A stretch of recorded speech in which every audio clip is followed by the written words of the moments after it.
आप लोग जीते हो और जीतने के बाद 2-3 दिन के बाद आप लोग अच्छे तैयारी से जहाँ-जहाँ में हमारे 13 एमएलएज़ जीते हैं, वहाँ में आप लोग रेडी करो और विजय मिছিল करो। शांति से करो, लेकिन विजय मिছিল करो।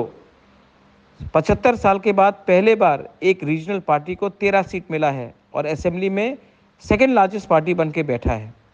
ये गर्व का बात है। इसमें आप अपने आप के अंदर आपको प्राउड फील करना चाहिए। 4 दिन के बाद 13 जगह में जहाँ में हम लोग जीते हैं, वहाँ में प्रिपरेशन करके शांति से विजय मिছিল करने का तैयारी करो। ये बुबागरा का मैसेज है।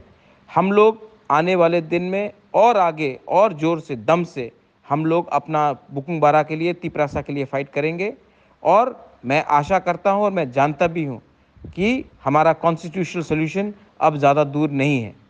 ये मेरा मैसेज है सबको। 4 दिन के बाद शांति से हर इलाके में जहाँ में हम लोग का जीत हुआ है, अच्छे तरीके से बैंड बाजा के साथ आप लोग विजय मिছিল करो।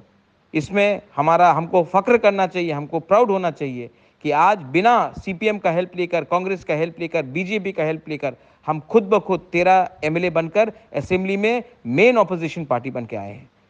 फ़ख्र करो अपने ऊपर विश्वास करो और आगे बढ़ो। दिस इज़ बुबागरा, my message to all of you. हम बाय।